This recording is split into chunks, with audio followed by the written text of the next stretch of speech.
Hello listeners, welcome to script Telugu podcast. నా పేరు విజయ్ అప్పల్లా. చాలా రోజులు అయిపోయింది కదా మనం మాట్లాడుకొని. అందుకే నేను ఏదో మీతో కొంచెం టైం స్పెండ్ చేద్దామని వచ్చాను. ఈ మధ్యలో చాలా జరిగాయి. నా fourth book Amrit biology release అయింది. ఆ తర్వాత మనం మాట్లాడుకున్నాం, బుక్స్ ఎలా పబ్లిష్ చేయాలని చెప్పుకున్నాం, బుక్స్లో రివ్యూస్ అందరూ ఎలా ఉంటారనేది కూడా మాట్లాడుకున్నాం. నా ఇన్స్టాగ్రామ్ కనుక మీరు ఫాలో అవ్వకుండా మాత్రం మీరు చాలా మిస్ అవుతున్నట్లు లెక్క. ఎందుకంటే ఈ మధ్యన చాలామంది ఫాలోవర్స్ మనకి యాడ్ అయ్యారు. అలానే కంటెంట్ కూడా చాలా మార్చాను. రకరకాల టాపిక్స్ని నేను డ్వెల్ ఇంటూ చేశాను. అండ్ మీకు ఓవరాల్గా ఇప్పుడు నా ఇన్స్టాగ్రామ్ పేజ్ కనుక చూస్తే మీకు చాలా బాగా నచ్చుతుంది. ఎందుకంటే చాలామంది స్ట్రేంజర్స్, అంటే నేను ఇప్పుడు మాట్లాడిన వాళ్ళు కూడా నా పేజ్ని ఫాలో అవుతున్నారు, లైక్స్ పెడుతున్నారు. ఇప్పుడు నా పోస్టులన్నిటికీ కూడా మంచి రెస్పాన్స్ వస్తుంది. 3-4 పోస్టులు అయితే వైరల్ కూడా అయ్యాయి. ఒకటి 2 మిలియన్ దగ్గరగా ఉంది ఒక post. So very happy about all this change and what's happening so far. గతంలోగా చూసుకుంటే ఇప్పుడు మీరు ఆల్రెడీ 25 దాటి 30స్కి వచ్చి 30స్లో నుంచి జాబ్లో చేసుకుంటూ పెళ్ళిళ్ళు అవి ఇప్పుడిప్పుడే అయ్యి అంతా అవుతున్న వాళ్ళు ఉంటారు కొంతమంది. వాళ్ళకి చాలా స్పీడ్గా అయిపోతుంది ఆ జీవితం. వాళ్ళకి అర్థం కాదు, ఇదేంట్రా మొన్నటి వరకు నాతోనే ఉన్నారు ఈ ఫ్రెండ్స్ అందరూ, ఇప్పుడు నాతో మాట్లాడట్లేదు. రకరకాల మల్టిపుల్ ఫీలింగ్స్లో ఉంటారు వాళ్ళు. అది ఎలా స్టార్ట్ అవుతుందంటే ఎవరు చెప్పలేరు. అది సడన్గా స్టార్ట్ అవుతుంది. ఆ ఫేజ్ అనేది నెమ్మదిగా ఇవాల్వ్ అయిపోతుంది మీ లైఫ్లో. అంటే చిన్నప్పుడు ఫ్రెండ్షిప్స్ అంటే చాలా సింపుల్. పక్క బెంచ్లో కూర్చుంటే ఫ్రెండ్, మనం లంచ్ షేర్ చేస్తే ఫ్రెండ్, సాయంత్రం క్రికెట్ ఆడడానికి వస్తే వాడు ఫ్రెండే. అది ఒక గ్యాంగ్ ఫామ్ అయిపోతుంది మనం. అప్పుడు మనకి ఫ్రెండ్షిప్ అంటే పర్మనెంట్ అనిపించేవి. అంటే రేపు ఏమవుతుంది అనేది కానీ, రేపు మనం ఏం ఆడతాం ఎలా ఆడతాం అనేది మెయిన్ ఇంపార్టెంట్. రేపు వీడు మానేసి కాలేజ్ మానేసి ఎక్కడికి వెళ్ళిపోతాడని ఆలోచనే ఉండదు. ఎందుకంటే మనకు తెలుసు నెక్స్ట్ 2 ఏళ్ళు ఇంటర్మీడియట్లో వీడు మనతోనే ఉంటాడు, 4 ఏళ్ళు వీడు మనతోనే ఉంటాడు అనే ఉద్దేశం మనకు ఉంటుంది. అందుకనే స్కూల్ అయిపోతుంది, కాలేజ్ అయిపోతుంది, ఇంజనీరింగ్ అయిపోతుంది. కానీ అక్కడున్న ఫ్రెండ్షిప్స్ ఇంకో లెవెల్కి వెళ్ళాయంటే వాళ్ళు మళ్ళీ జాబ్లో జాయిన్ అవ్వడం, కలిసి రూమ్మేట్స్గా ఉండడం అదంతా. అప్పట్లో మనం రాత్రి 2 గంటల వరకు మాట్లాడుకుంటాం కొన్ని కాన్వర్జేషన్స్. క్యాంటీన్ దగ్గర మాట్లాడుకుంటాం. నిజంగా క్యాంటీన్ దగ్గర మాట్లాడుకుంటున్న కాన్వర్జేషను ఏదో మనకి వరల్డ్ బర్నింగ్ టాపిక్ లాంటిది మాట్లాడుకుంటాం అప్పట్లో. కానీ ఇప్పుడు మీరు బ్యాక్కి వెళ్ళి, అరే నేను క్యాంటీన్ దగ్గర నా ఫ్రెండ్తో ఏం మాట్లాడాను రా అని మీరు ఆలోచించుకుంటే, ఏంటి ఇంత సిల్లీ టాపిక్ డిస్కస్ చేశానా. నిజంగా నేను మీకు కనుక ప్లేబ్యాక్ చేయగలిగితే ఒక వీడియో పెట్టి, రే ఒక 5-10 ఏళ్ళ క్రితం మీరు ఈ టాపిక్స్ మాట్లాడుకునేవారా అని చెప్పి నేను మీకు ఒక వీడియో చూపించాను ఇక్కడ మీరు మాట్లాడుకున్నది, మీకు నిజంగా అది ఏంటి ఇంత చెత్త మాట్లాడుకునేవాళ్ళం మనం అనిపిస్తుంది. కానీ ఆ ఏజ్లో ఆ టాపిక్స్ చాలా ఇంపార్టెంట్ మనకి. మన ప్రపంచం ఏమవుతుందో మనకు అనవసరం, మన చుట్టూ ఉన్న నలుగురిలోనూ ఏమవుతుంది అనేది మనకి ఇంపార్టెంట్. దానికి మనం చాలా ఇంపార్టెన్స్ ఇచ్చాము కూడా ఆ టైంలో. ఆ తర్వాత ఎగ్జామ్స్ ఇవన్నీ కూడా, ఎగ్జామ్స్ ముందు ఏం చదవలేదురా అని చెప్పి కొంతమంది ఫ్రెండ్స్ మార్క్స్లో బాగా రావడము, వాళ్ళు ఫెయిల్ అయిపోతానని చెప్పి పాస్ అయిపోవడము. సో రకరకాల వాళ్ళు చాలామంది చాలా రకాలుగా మనం ఎంజాయ్ చేసాము, చూసాం ఇదంతాను. సో ఆ 4 సంవత్సరాలు, ఇంజనీరింగ్ అయిపోయిన 4 సంవత్సరాలు నిజంగా చాలా ఫాస్ట్గా వెళ్ళిపోతాయి మీ జీవితంలో. అది మీరు ఎంజాయ్ చేయమని నేను చాలాసార్లు చెప్పాను కూడా నా పాడ్కాస్ట్లోని, పుస్తకాలను మాట్లాడాను. బికాస్ ఆ టైం మీకు తిరిగి రాదు. మీరు ఎన్ని చేసినా ఏం చేసినా that time won't come back, it's gone అంతే.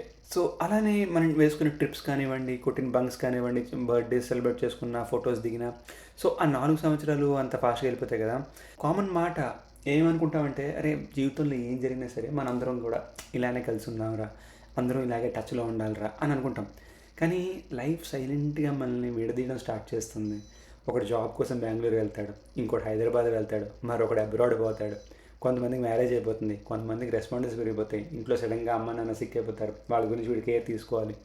సో అలాగే మొదట్లో కాల్స్ తగ్గుతాయి, తర్వాత రిప్లైస్ లేట్ అవుతాయి, ఆ తర్వాత రేపు మాట్లాడదామరా అంటారు, చివరికి బర్త్డే యానివర్సరీస్ ఇలాగా ఫార్వర్డ్ మెసేజెస్ మాత్రమే మనకి మిగులుతాయి. ఒకప్పుడు రోజుకి 5 గంటలు మాట్లాడిన వాళ్ళతో ఇప్పుడు 5 నిమిషాలు మాట్లాడడానికి ఒక టాపిక్ వెతకాల్సి వస్తుంది. లేకపోతే మాట్లాడిన టాపిక్కే మాట్లాడతాం, అరే మీ మమ్మీకి ఎలా ఉంది, మీ డాడీకి ఎలా ఉంది, ఇంట్లో పిల్లలు ఎలా ఉన్నారు, ఏంటి, ఇదే టాపిక్ ఉంటుంది. తప్పితే అరే నువ్వెలా ఉన్నావురా, నీ లైఫ్ ఎలా ఉందిరా, నీ ఉద్యోగం ఎలా ఉందిరా, బాగానే ఉందా, నువ్వు హ్యాపీగానే ఉన్నావా అని వాళ్ళ గురించి తప్పితే మనం వాళ్ళ ఇంట్లో వాళ్ళ గురించే మాట్లాడతాం. అది ఈగో కూడా కాదు, వాళ్ళ గురించి మాట్లాడకపోవడానికి లేకపోతే వాళ్ళతో మాట్లాడకపోవడానికి అనేది కాదు. అలానే హేట్రెడ్ కూడా ఏమీ ఉండదు మనకి. అంతే, జస్ట్ లైఫ్ అలా ఉంటుంది. టైం అనేది మనకి తెలియకుండా మూవ్ ఆన్ అయిపోతుంది. తర్వాత టైం మనకి వచ్చినప్పుడు వాళ్ళ గురించి కాకుండా వాళ్ళ ఇంట్లో వాళ్ళ గురించి మాట్లాడతాం, అది కామన్ అయిపోతుంది. ఆ తర్వాత పెద్దయ్యాక మనుషులు కూడా మారుతూ ఉంటారు. సో అది ఎవరు జనాలు చెప్పకపోతే ఏమంటారంటే, కొంత వయసు వచ్చాక ఎవరు మారరు అంటారు. కానీ టు బి ఆనెస్ట్ చాలామంది మారడానికి ప్రయత్నిస్తుంటారు, మారుతూ ఉంటారు. అది మనకి వాళ్ళకి తెలియదు, సో వాళ్ళని చూసే వాళ్ళకి తెలుస్తూ ఉంటుంది. అలానే మన పెద్దయ్యాక మన లైఫ్లో లోన్లీనెస్ చాలా డిఫరెంట్గా ఉంటుంది. మన చుట్టూ జనం ఉంటారు, ఆఫీస్ ఉంటుంది, ఫ్యామిలీ ఉంటుంది, ఫోన్లో కాంటాక్ట్స్ కూడా ఉంటాయి మనకి వేళల్లో. కానీ ఒక్కసారిగా మనసు బరువైనప్పుడు ఎవరికి కాల్ చేయాలో అర్థం కాదు. ఇంకా బాధ ఏంటంటే మనకి ఎవరో మిస్ అవుతున్నారని ఎవరికీ చెప్పలేము కూడా మనం. అంటే నీ ఫ్రెండ్‌ని మిస్ అవుతున్న విషయం నీ ఫ్రెండ్‌కి చెప్పలేవు. ఆ వయసుకెళ్ళిపోతావు. కొన్ని ఫ్రెండ్‌షిప్స్ కూడా బ్రేకప్ లాగా అవి ఎండ్ అవ్వవు. అంటే ఇది బ్రేకప్ అయిపోయి వాడు నువ్వు మాట్లాడుకున్నది మళ్ళా మీరు కలిసినప్పుడు మాట్లాడుకుంటారు. మళ్ళా ఫోన్ చేసినప్పుడు మాట్లాడుకుంటారు. కానీ వాడిని పర్టిక్యులర్‌గా ఆ టైం వచ్చినప్పుడు నువ్వు ఫోన్ చేసి మాట్లాడతావా అంటే ఉండదు. నీకు ఆ ఫోన్ చేయాలని ఉండదు. సర్లే ఇప్పుడు ఏంటి అన్నట్టు ఉంటుంది. సో, ఆ లోన్లీనెస్ నీకు వేరేగా హిట్ అవుతుంది. కొంచెం వయసు పెరిగే కొద్దీ. ఇవి మనమే నోటీస్ చేసేలోపు ఒకప్పుడు అంటే డైలీ రొటీన్‌లో ఉన్న మనుషులు మెమోరీస్‌లోకి వెళ్ళిపోతారు. మనతో పాటు చదువుకున్న వాళ్ళు, మనతో పాటు రూమ్‌మేట్స్‌గా ఉన్నవాళ్ళు, మనతో పాటు కలిసి ఉద్యోగం చేసిన వాళ్ళు, మన ఫ్రెండ్స్ చిన్నప్పటి నుంచి ఉన్నవాళ్ళు వీళ్ళందరూ కూడా నీకు జ్ఞాపకాలు అయిపోతారు. వాళ్ళేమి మనతో రెగ్యులర్‌గా మనం అనుకుంటాం అప్పట్లో వీడు ఉంటాడురా నా జీవితంలో. ఉంటాడు. బట్ వాడు నీకు ఒక మెమరీగానే ఉంటాడు. కానీ వాడు ఎప్పటికిప్పుడు రారా అంటే నువ్వు వాడికి రావడానికి ఇట్స్ నాట్ దట్ ఈజీ. ఒకప్పుడు నువ్వు రారా క్రికెట్ ఆడుకుందాం, రారా మనం సినిమాకి వెళ్దాం అని ఇంత ఈజీగా ఇప్పుడు ఉండరు. దగ్గరగా ఉండరు. ఇదే డబ్బు ఉంది, ఇదే ఇప్పుడు కొంచెం టైం ఉంది, వీకెండ్ అయినా కలవచ్చు అనుకుంటావు. కానీ వాళ్ళు అంత దూరంగా ఉంటారు. సో నీకు కావాల్సిన వాళ్ళు నీ ఫ్రెండ్స్ అందరూ కొంచెం దూరంగా ఉంటారు. కానీ నిజం చెప్పాలంటే మన లైఫ్ని అందంగా చేసినవి అచీవ్మెంట్స్ కంటే మనం సాధించిన వాటికన్నా మనం సాధించుకున్న మనుషులు. నిజంగా మనకి అలాంటి మనుషులు దక్కితే కనుక it's one of the beautiful achievements మన లైఫ్లో. మన నవ్విన వాళ్ళు, మన బాధ తెలిసిన వాళ్ళు, మన ఫెయిల్యూర్స్ని చూసిన వాళ్ళు, మన మన ఇమ్మెచ్యూర్నెస్, మన ఆ వెర్షన్ ఆఫ్ మిమ్మల్ని తెలుసుకున్న వాళ్ళు, అలానే మిమ్మల్ని భరించేవాళ్ళు. ఇలాంటి వాళ్ళు మన జీవితంలో ఉంటే కనుక వదులుకోవద్దు. అంటే అప్పుడప్పుడు మాట్లాడుతుండండి. మీరు ఎవరి దగ్గర అయితే సిల్లీగా ఉండగలుగుతారో, మీరు ఎవరి దగ్గర అయితే మీలాగా అంటే ఇమ్మెచ్యూర్గా మీరు చిన్నప్పుడు ఒక 10 ఏళ్ళు 20 ఏళ్ళ క్రితం ఎలా ఉన్నారో అలాగే ఉండగలుగుతారో అది నిజమైన మీకు కోర్ ఫ్రెండ్షిప్ మాట. ఇప్పుడు మనం నిజంగా వెనక్కి తిరిగి చూస్తే అంటే మనకి ఎగ్జాక్ట్గా డేట్స్ అవి గుర్తుండకపోవచ్చు, కానీ కొన్ని ఈవినింగ్స్ ఉంటాయి మీకు గుర్తుంటాయి.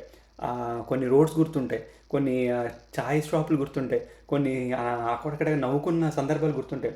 ఆ నవ్వు ఎందుకు వచ్చిందనేది చాలా చిన్నగా గుర్తుంటుంది, కానీ మరి బాగా నవ్వుకున్నాంరా అనే టాపిక్ మీకు ఏదో ఒకటి ఉంటుంది మైండ్లో మీ ఫ్రెండ్స్ తోటి. కొంతమంది ఫ్రెండ్స్ అని కాదు, కాకపోతే ఒక కాలం అలాగా మనం దూరం అయిపోతాం వాళ్ళకి. జస్ట్ మెమరీస్ లాగానే వాళ్ళు మనతోనే ఉంటారు.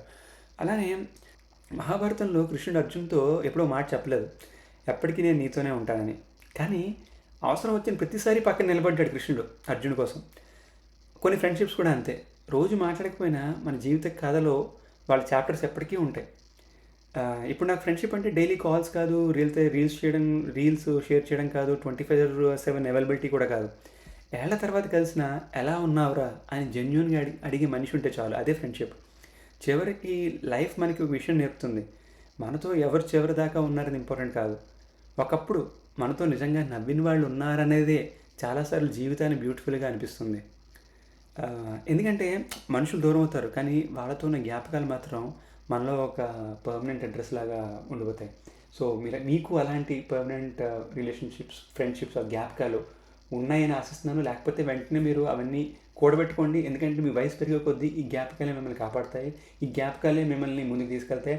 మీరు ఎంతో బాధల్లో ఉన్నప్పుడు ఈ భవిష్యత్తులో ఇలాంటి జ్ఞాపకాలు ఏవైతే ఉన్నాయో అవి మీకు ఎంతో ఊరట కలిగిస్తాయి, మిమ్మల్ని ఇంకొంచెం ముందుకు తీసుకెళ్తాయి. ఇలాంటి జ్ఞాపకాలు లాంటి బుక్కే నా నెక్స్ట్ బుక్. దాని పేరే బ్యాక్లాగ్స్. అది ఆల్రెడీ మనం పాడ్కాస్ట్లో ఒకసారి నేను చిన్న స్టోరీలా చెప్పాను. సో దాన్ని ఇంకా ఎలాబరేట్ చేసి ఇంకో 2-3 క్యారెక్టర్స్ యాడ్ చేసి దాన్ని ఒక మంచి నవలగా తీర్చిదిద్దాను. సో మీకు ఇలాంటి కోరికలు, ఇలాంటి జ్ఞాపకాలన్నీ ఉండాలని, అవన్నీ మీరు బిల్డ్ చేసుకోవాలనేది నా కోరిక. I wish you all the best. మీరు నా ఇన్స్టాగ్రామ్ కనుక ఇంకా ఫాలో చేయకపోయి ఉంటే డెఫినెట్గా ఫాలో అవ్వండి. There is lot of good content on it. It will be very nice. Thank you.